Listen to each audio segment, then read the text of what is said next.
Where does okay, here we go. Okay. Now we're good. 5 years later, we're still figuring out technology. So thank you all for coming. I'm excited to talk about this topic, just in general, because it's just interesting. There's a lot of pieces that go into it. And again, my name is Karen Winger. I'm currently the Director of Transportation Planning at Longwood. But the reason why I'm talking to you about this topic is I do have quite a bit of experience in transit and transportation, almost 30 years. Started as a bus operator, but the two pieces that are most relevant to what we're going to talk about today is I did run a transit system for 6 years, and we did operate CNG vehicles there down in Georgia.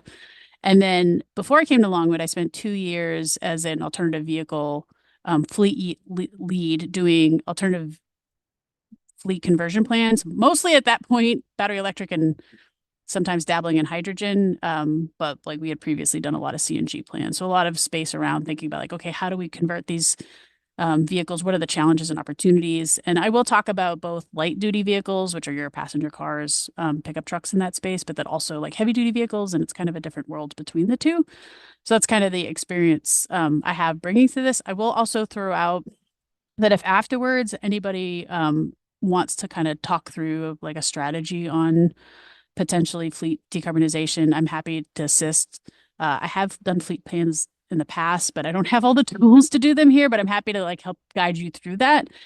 Just because there are some great folks in the space doing this work, but there are some people that don't have like all the operational knowledge that may give you some recommendations that might get you in the sticky bits. So I'm just trying to get you guys out of the sticky parts. So with that, we'll figure out how to share the screen. And then go to presentation mode. So, what are we going to cover today? Going to give you a brief overview, just make sure, I mean, what we're talking about in terms of fleet decarbonization and transportation sector in general, like where the challenges and opportunities are. How it's important to understand your why. Sometimes, like we all do this, right? You get excited, like the newest iPhone or the newest technology, and you just want to go do it. But especially with these plans and thinking about your fleet conversion, if you don't understand why you're doing it, it might make some of the down the road choices a little bit more difficult for you. If you haven't like understood why are we doing this conversion and like how can we best get there. We'll talk a little bit about technology options. A lot of people spend a lot of time talking about battery electric, probably because they're the most ubiquitous vehicles out there. But there's other low and no emission technologies out there that I just want to make sure you're aware of. I'm a big fan of CNG just because it doesn't cost much more to run than diesel, and it's a much easier conversion for like today, especially in the heavy duty space. But there's just so you know what's out there. Also mention, which is an often forgotten piece, facility and utility requirements and needs. It's pretty easy to get one battery electric vehicle into your house and plug it in. But when you're thinking about 10, 20, 30 and the requirements and the coordination with the utilities, which is always an adventure, is an important thing to consider beforehand. And then also considering total cost of operations. There's a lot of pieces to go into operating and maintaining a fleet. It's not just the initial vehicle costs, it's also the fuel costs, the energy costs, the workforce impacts, protection of life and property. So a bunch of things to just consider. This will all be like very high level. And one thing I will say, even though whenever you do a fleet conversion plan, there's kind of always these things you talk about, they also always end up being very unique because everyone's needs are different, everybody's why is different, and everybody's goals and financial means are different. And that ends up becoming a very unique plan. So while the themes are the same, every single person on this call, if you go to do one, your plans are all going to look very different. So just keep that in mind as well. So let's set the stage here. Breakdown of emissions. I think everyone in this call, especially from where you guys are all working, you all know the transportation sector is the largest emitter of greenhouse gas emissions in the environment. Boston's no different. Um, this is a chart I grabbed from Washington because I could find it, but break down about 40%. Boston's going to be similar. I think what's helpful to point out though, because there's a lot of focus on like decarbonization bus transportation. Bus actually, when you look at got this graph, the other graph from Toronto, it's 2%, part of the 2% of the emissions. Most of our emissions, and I think Longwood's gonna be the same way, 70% of it's coming from passenger vehicles, people coming into the district, into the city. And then another big chunk is delivery vehicles. I know as a district, we do a great job of really trying to coordinate deliveries, both to limit the frequency, but also the time of day when it's less lot of that's just out of function of getting through the loading docks easily, but that also helps already in a positive manner in terms of the amount of emissions into the environment. But those vehicles themselves provide emissions when they're transporting around, and that's an opportunity as well. Again, the market is mostly, even in the heavy duty vehicle market, it's mostly going to be the vehicle trucks, the delivery trucks. Everyone's going to the Galleria to drop off all that stuff. Much smaller in the bus market.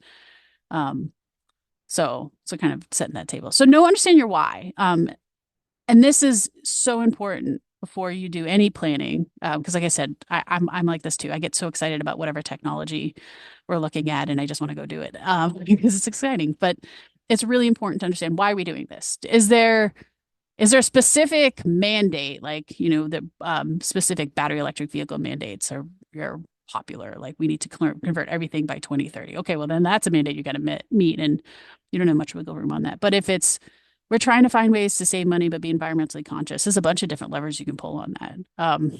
I also have the TMA, the Transportation Management Association, under me, and you could today put some policies in place to promote carpooling, instantly remove every carpool you form, you're moving a car off the road. So there's other ways to get to the goal if you're trying to, while you're getting to that longer term goal.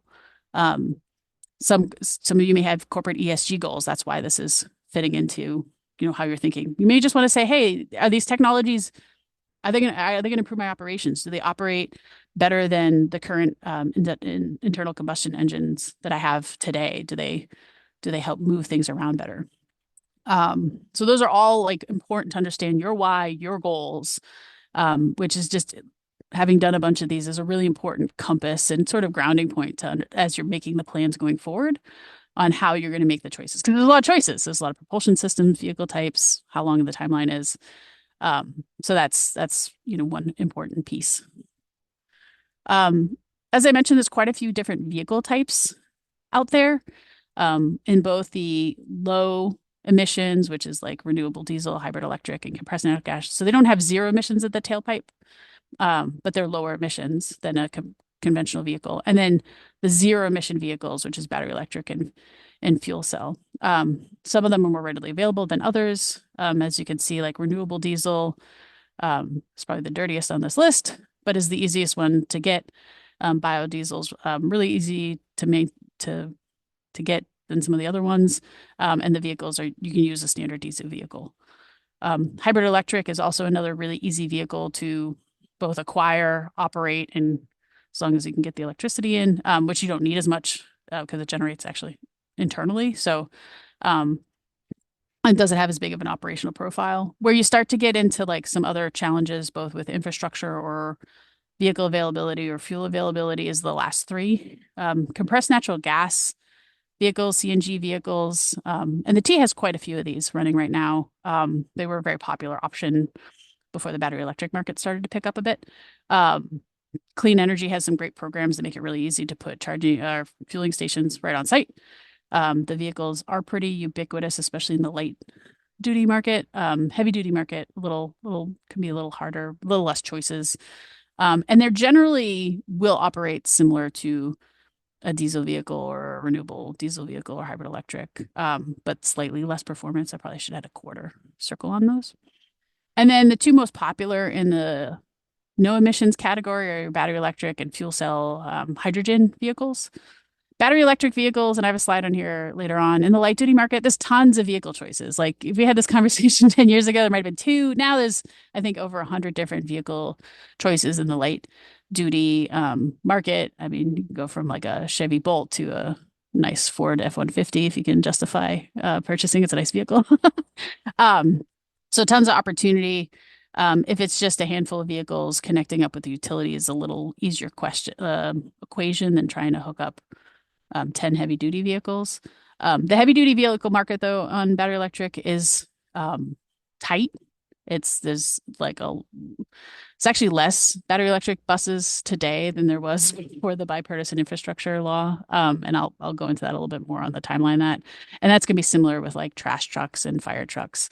And some of it, there's just not a lot of demand, compared for those vehicles as opposed to like the lighter duty vehicles. So that market is a little harder to find options and then dependable options that you can then get parts and supplies for later on.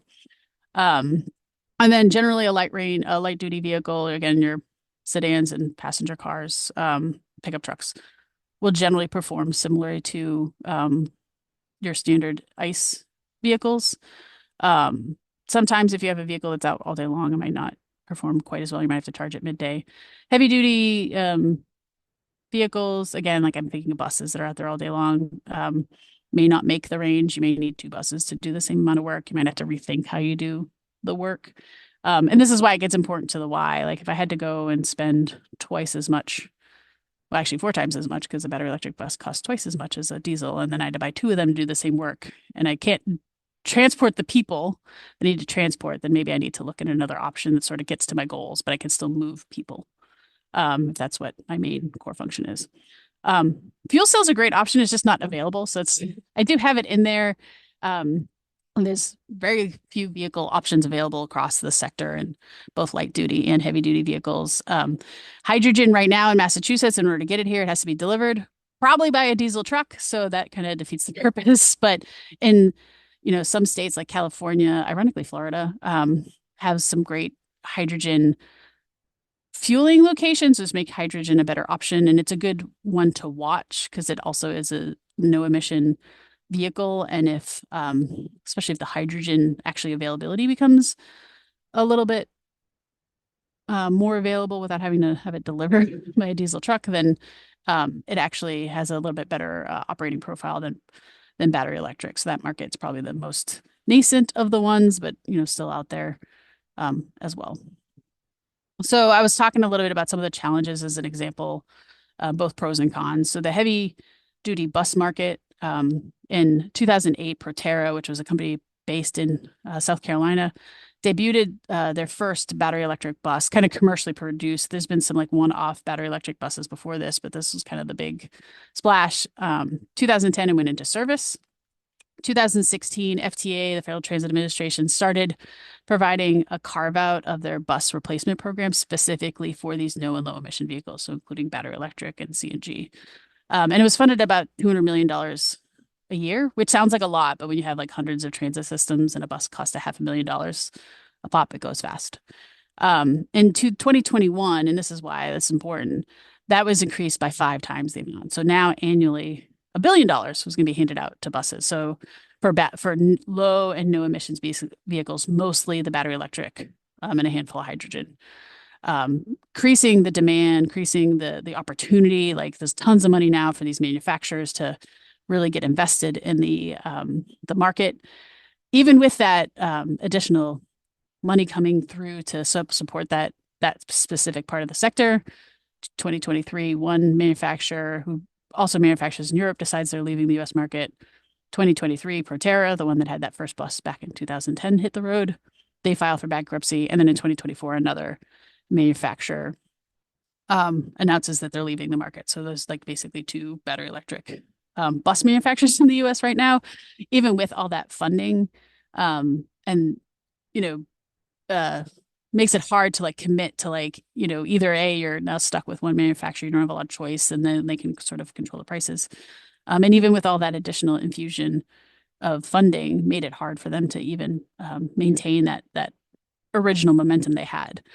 So the heavy duty market, like I said, there's hopefully it'll come back, but it's a little bit of a sticky still developing. But on the light duty vehicle side, there's so many vehicles available. Like in 2010, 2 vehicles. But now you have 134 different models to choose from, all the way from the Chevy Volt up to the Ford F-150. Tons of options. Chances are you'll be able to find something that fits your operational needs and operational profile and maybe even your budget, as opposed to the heavy duty vehicle, which end up costing almost twice as much. The light duty passenger cars like only cost a percentage amount, so that makes the total cost of operations, which I'll talk about a little bit later, a lot easier to do the math to make sense that like, hey, we're still inviting these environmental goals and we're meeting our capital and operational goals. So this is a great space that if there's opportunities here to convert, like go for it now. Like I don't see a lot of reason not to, other than the utility facility part, but that's all all that's all workable. Just knowing it's there. Uh, so at that point, I'll pause. Is there any questions like kind of on the vehicle market, vehicle availability, propulsion systems?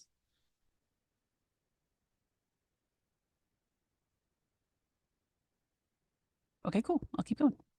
Um, so the next I'm going to talk about is the facility and utility needs, which is, I will say, often the piece that's sort of overlooked the most, which also can get you into the most trouble. I think generally people can make a pretty good educated guess on what, do I need battery electric? Do I need to go to CNG? How many do I need? But when they don't think about how are these vehicles going to fit where I park them now? Do I have to buy extra vehicles? This is where it can get really sticky. So as part of that, and I mentioned this before, an operations analysis, understanding how do I use these vehicles today?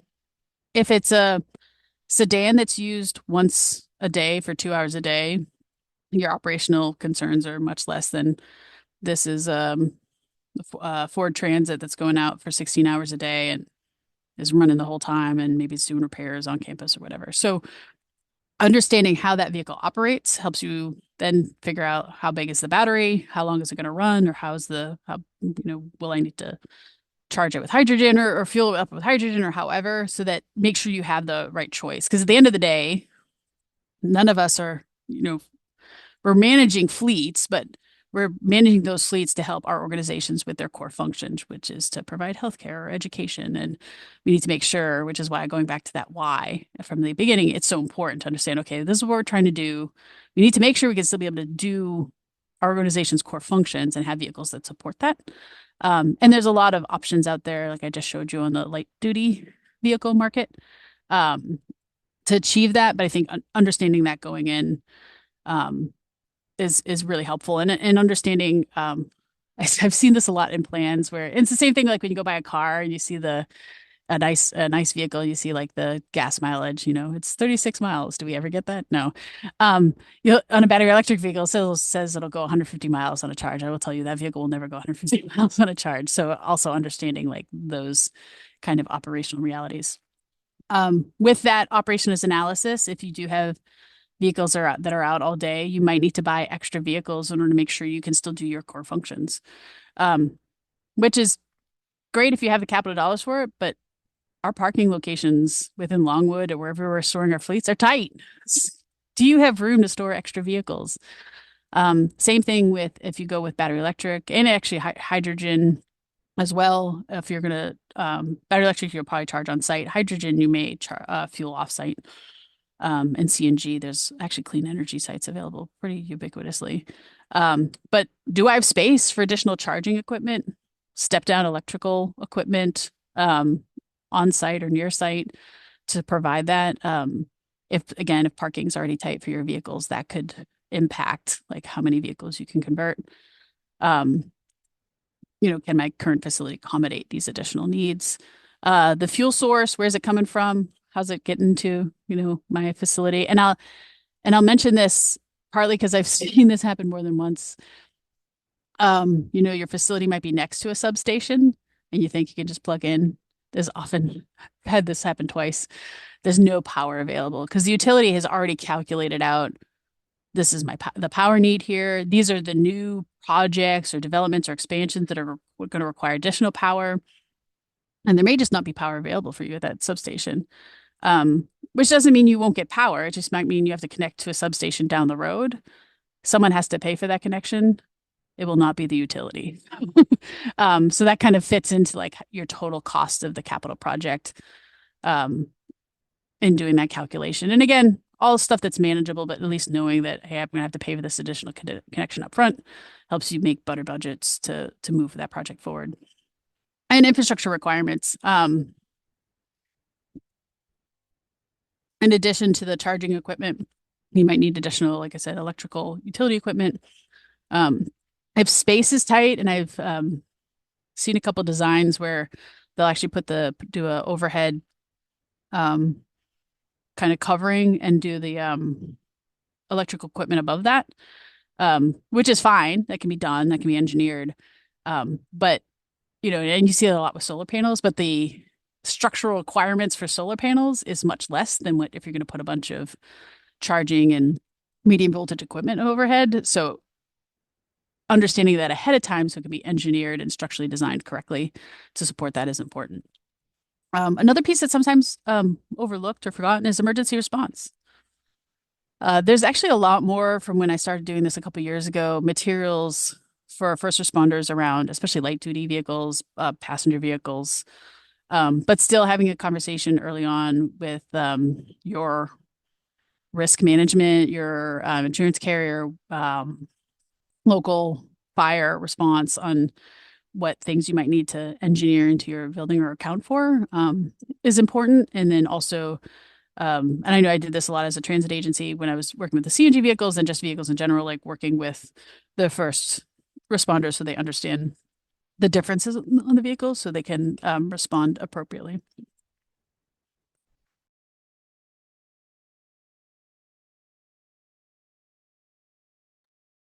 Oh, sorry, not used to talking this long.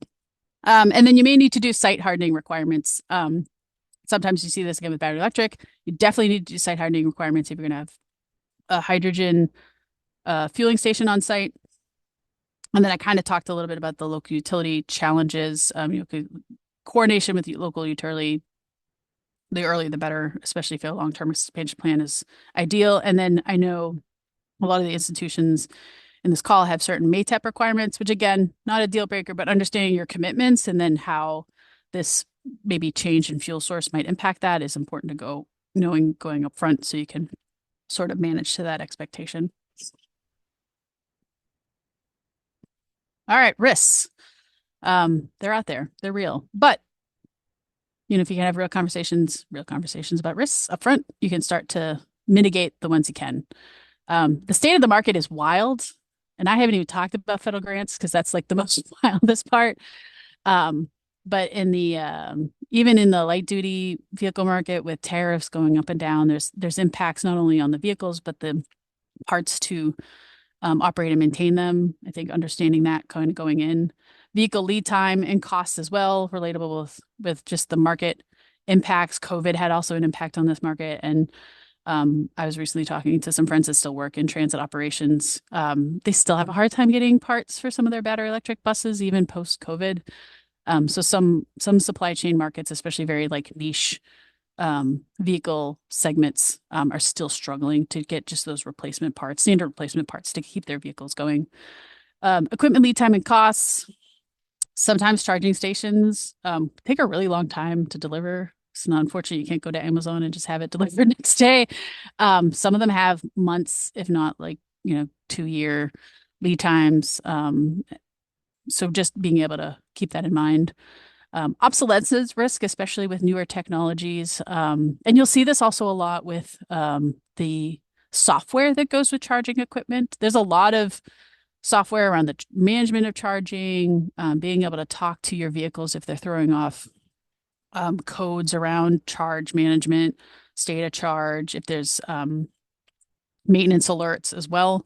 And if you don't have an IT person working with your fleet now, you will if you're going to go battery electric, especially. Fire and safety risks, which I mentioned a little bit before. Um, having a plan on what to do in case of a fire, having fire and safety involved, and also having a plan for your internal staff.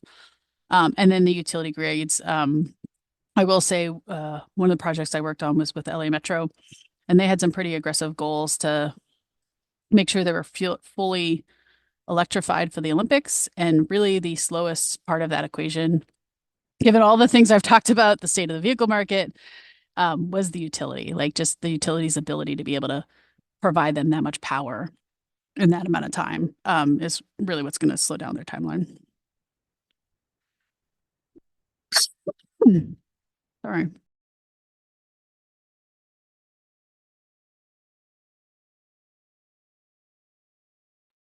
Okay.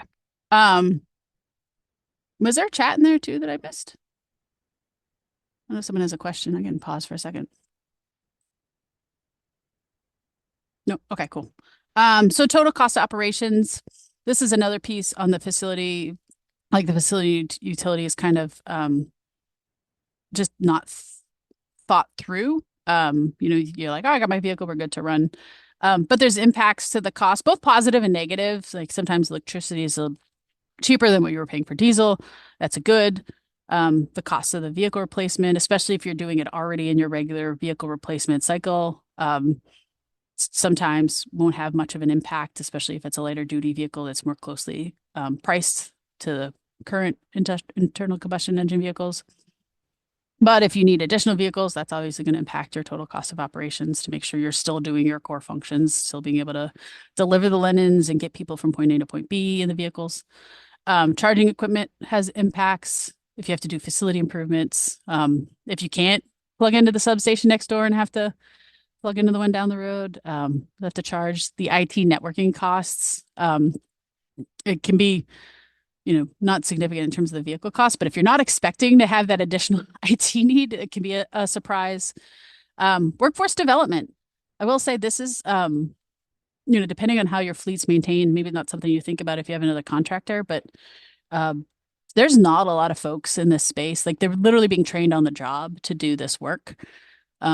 Even with vehicle maintenance, because they still have to still have to be able to do the brake jobs. Like they still have brakes. It's just now they have a lot more electronic components, and they need to be comfortable with not only low voltage, but now high voltage and being able to how to safely de-energize the vehicle so they can work on them. Um, so while the workforce is out there and there's a lot of interest in working in this sector, there's not a lot of experience. So that means that, maybe a repair job that or equivalent repair job might have been happened a lot quicker on your vehicle when it was an internal combustion vehicle. Initially, it's going to take longer because they're literally learning on the job how to do this work. So that may also impact your vehicle availability. And then electricity or fuel costs. Some fuel sources have more volatility than others. So just something to consider. Even sometimes when you look at like general costs of operations, I know Massachusetts is one of the more expensive states to get electricity in. But if you're comparing to like a nationwide average, just keep that in mind. I will tell you, electricity was hella cheap in Georgia. Um, if you're looking at like a nationwide average, know that Massachusetts is going to be a little more expensive. But again, that's not a deal breaker, but just when you're doing the math out. And then the last kind of piece I want to talk about that around that was this neat graph. This is actually one of the best graphs I found when I was preparing for this. McKinsey was done and talking about total cost of operations. And while knowing your why and the vehicles you're looking at is important, and you could actually see that, hey, right now, because they included the equipment, the vehicle, the actual like human beings to run it and maintain it. And in a lot of use cases right now, battery electric vehicles and the light duty, the sedans, the light pickup trucks, they're cheaper to run.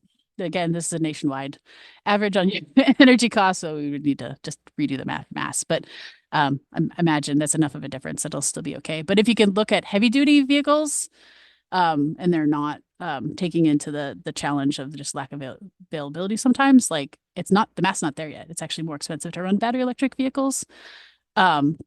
And same thing with medium duty. And some of that's just the amount of charging. I'll say again, specifically in the bus market, like if a bus is running all day, it can only charge at night, which now means I need enough chargers for all of my vehicles. I need all of the electricity at there's just a lot more of equipment involved. But if you're using vehicles throughout the day, they can charge all day long. They can charge on a level 1 or level 2 charger, which are cheaper to buy, cheaper to run. Then it makes the cost equation a lot more favorable to you for battery electric, which is also why the light duty vehicles pencil out. But this was trying to find the total cost of operations information was difficult, like just to give you guys a high level piece. And I think part of it's just because people are not thinking about this, but it's so important to what we're doing because we don't want to just convert the vehicles. We want to make sure we can still do our core functions. They can still go out. Because the last thing you want is to switch your vehicles over to a battery electric or CNG and then not operate. And then now this whole project looks terrible because someone's going to have the opinion of one vehicle, even though they forgot that they had a flat tire and got stranded when someone didn't fill up the car with gas either. But that's not what they're going to remember. So, and I think, so that all those pieces, creating a roadmap, know your why, And you'll come back to that, or you should come back to that at each stage. Like, okay, so we're looking at propulsion systems, or our operational needs. Like, is battery electric going to fit our needs? Our vehicles are out 20 hours a day. Okay, maybe we should look at CNG. Or no, our vehicles are not out all day, or they're light duty vehicles. We can do battery electric. Understanding the options available to you, your particular facility needs, where these vehicles are going to get parked, and what equipment you need to have there, total cost of operations. Even if you're going to do the project, and sometimes that total cost of operations too, like will help you realize like, okay, maybe I do need to do this project over 10, 15 years to spread out this cost for operations. And there's some neat financing mechanisms out there. There's actually some energy as a service model, which will help with some of that total cost of operations. So rather than you paying for all the charging infrastructure up front, they'll put it in, but then like charge you a monthly fee and plus the energy, which makes it a little easier to budget in your operating budget, because then it's a little more consistent rather than a huge multi-million-dollar outlay up the front and then having to go from there. And then and we'll send this out after, I do have some interesting additional resources. Mostly again bus focused, but it definitely helps you with get an idea of the market. One that's I really want to highlight is the AC Transit zero emission transit bus technology analysis. They did this with the University of Stanford over multiple years. And what's particularly interested with this study is they looked at all propulsion systems. So you'll say, okay, I want to see how they all operate and perform against each other.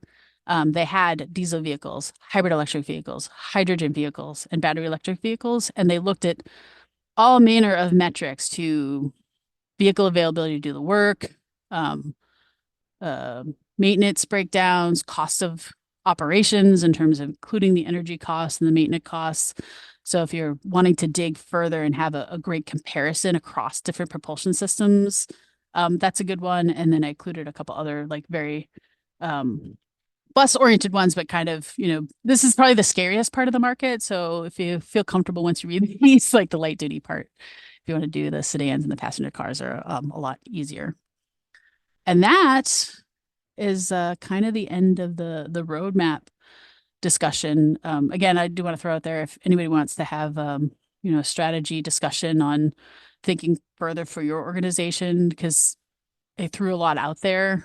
It's a lot of things to consider, and they're all going to be very unique to each of your needs and goals. So I'm happy to do that with Abby. And then from that, I will open up to questions from there.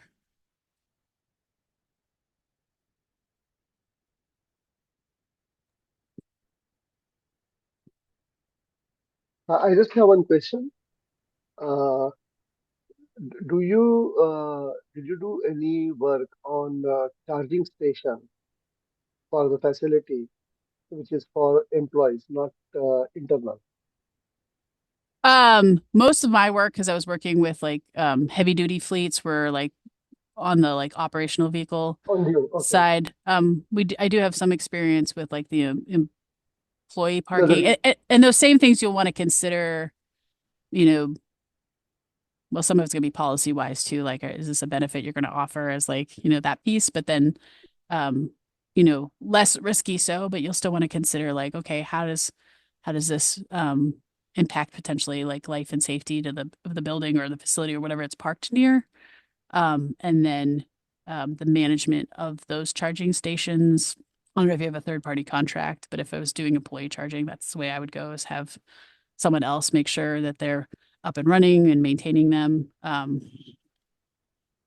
yeah. No, I mean, the reason I asked that question, as you rightly pointed about the policy part, not that, uh, I mean, I had done this similar work for the local government, and that was easy because it was on public infrastructure and policy was easy. But while doing that mass art, I recently installed two charging stations with four ports, and with a possibility to expand it further. I mean, we now made sure that there is enough power and transformer and everything. So that's done. However, I'm still debating about how to create a policy about if we should charge employees, not charge, because if at all we don't charge it, then it is a Not everybody is getting equal treatment in a way. So those are the challenges. So I'm just exploring right now about other what other institutions are doing. That's the reason I asked.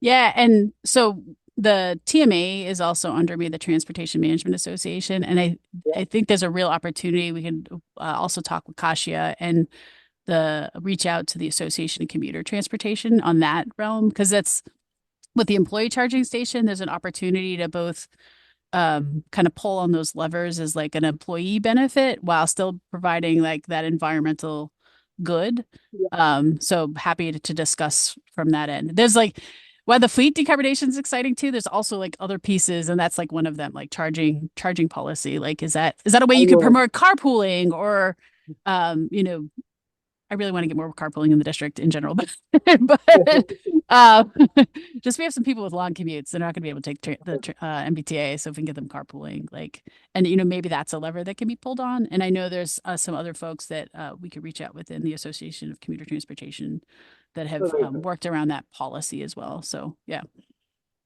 Thank you. no, you're welcome.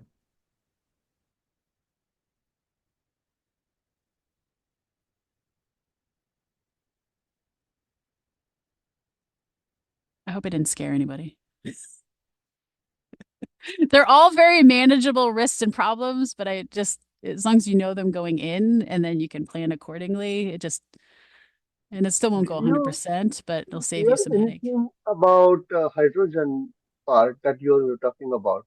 If it is going to be around us, not I, necessarily around us, meaning exactly. well, It's not possible. I know. We don't just say. well, and there was a hydrogen regional station awarded as part of the bipartisan infrastructure law.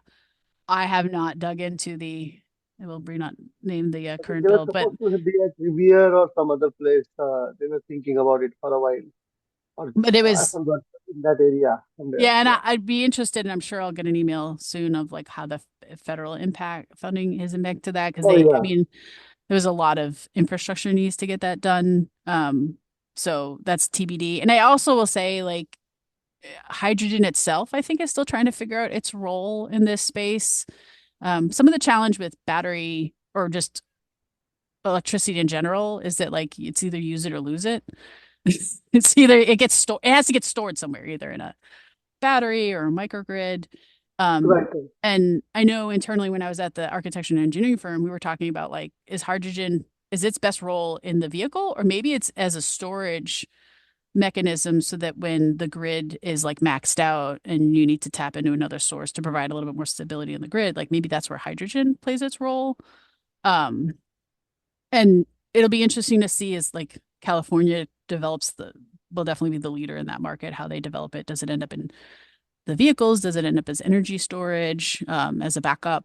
It definitely, I think, has a role somewhere in this decarbonization question, but I will say that particular fuel source is probably the still TBD on where it's going to fit best in that market and its place in providing as a fuel source. Thank you. No, no problem.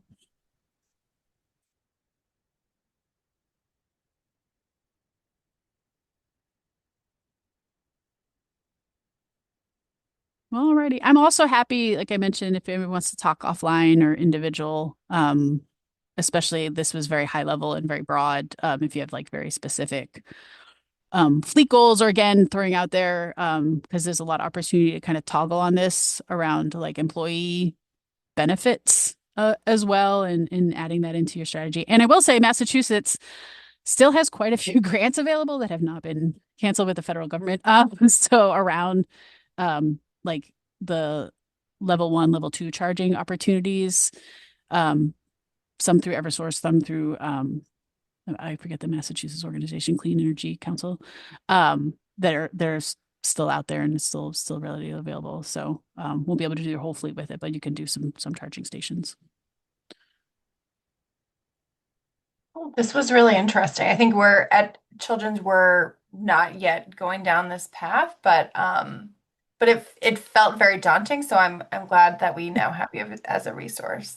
Yeah, yeah, happy to help. And if you get a little bit more curious down the road, um it can be overwhelming, and that's partly why I throw all that stuff out there. But I also find, at least for me, like if I kind of know like, okay, these are solvable, This one's still going to be a question mark, but at least you know, like this is the toughest part of that equation, and then you can sort of solve for the other ones. It gives you a little bit more confidence, and that's the case with any sort of innovation or product change. You see the same thing with the software. Mhm.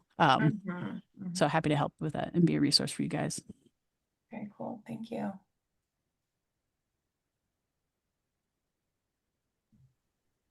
Great. Well, thanks all for joining. I'll send out the recording of this to you all after. Feel free to forward it to anyone else in your organizations that might be interested in it. And yeah, if you have other questions for me or Karen, let us know. And in the meantime, stay dry. Yeah, Right. stay dry. Thank you very much. It's very interesting. You're welcome. Thank you. Bye, all. See you. Bye. Have a good one. Bye.